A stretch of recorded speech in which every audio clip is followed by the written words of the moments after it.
মার্চের শেষ সপ্তাহ থেকেই দেশ জুড়ে বইছে তীব্র গরম, আর এপ্রিল মাস শুরু হতেই যেন পাল্লা দিয়ে বইছে তীব্র তাপপ্রবাহ। আর এমন আবহাওয়ায় নাজেহাল অবস্থা দেশের বিভিন্ন অঞ্চলে। দেশের অন্তত 22টি জেলার ওপর দিয়ে বয়ে যাচ্ছে তাপপ্রবাহ। বৈশাখ আসার আগে চৈত্রের তীব্র গরমে ইতোমধ্যে জনজীবন হয়ে উঠেছে অতিষ্ঠ।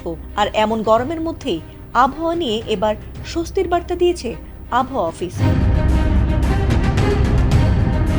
দেশের সব বিভাগের বেশ কিছু অঞ্চলে সন্ধ্যার মধ্যেই দমকা হাওয়া সহ বৃষ্টি অথবা বজ্রবৃষ্টির সম্ভাবনা রয়েছে বলে জানিয়েছে আবহাওয়া অফিস।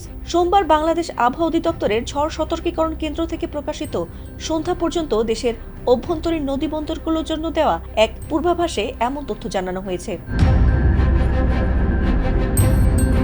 আবহাওয়াবিদ হাফিজুর রহমানের সই করা এক পূর্বাভাসে বলা হয়েছে, রংপুর, রাজশাহী, ঢাকা, ময়মনসিংহ, খুলনা, বরিশাল, চট্টগ্রাম ও সিলেট বিভাগের দুই এক জায়গায় অস্থায়ীভাবে দমকা হাওয়া ও বিদ্যুৎ চমকানো সহ বৃষ্টি অথবা বজ্রসহ বৃষ্টি হতে পারে। সেই সঙ্গে কোথাও কোথাও বিক্ষিপ্তভাবে শিলাবৃষ্টিও হতে পারে। এছাড়া সারা দেশে দিন ও রাতের তাপমাত্রা সামান্য কমতে পারে।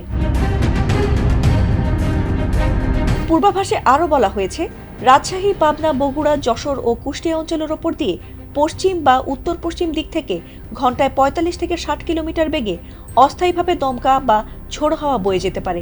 এ অবস্থায় এসব এলাকার নদীবন্দরগুলোকে 1 নম্বর সতর্ক সংকেত দেখাতে বলা হয়েছে। একই সঙ্গে এসব এলাকার নদীপথে চলাচলকারী নৌযানগুলোকে সতর্কতার সঙ্গে চলাচলের পরামর্শ দেওয়া হয়েছে। এছাড়া গত 24 ঘন্টায় সিলেটে দেশের সর্বোচ্চ 64 মিলিমিটার বৃষ্টিপাত রেকর্ড করেছে আবহাওয়া অধিদপ্তর।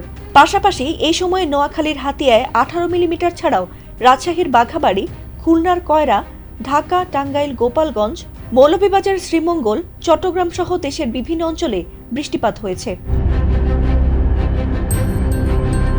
এমন বৃষ্টিপাতে তীব্র গরম থেকে খানিকটা স্বস্তি ফিরলেও এখনও 34 ডিগ্রির ঘরে বিরাজ করছে সর্বোচ্চ তাপমাত্রা।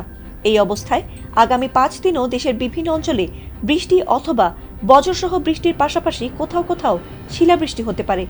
আর তাতে সারা দেশে দিনের তাপমাত্রা 1 থেকে 2 ডিগ্রি সেলসিয়াস পর্যন্ত কমতে পারে বলে জানিয়েছে আবহাওয়া অফিস। ফাতিমা সুলতানা, এটিএন বাংলা।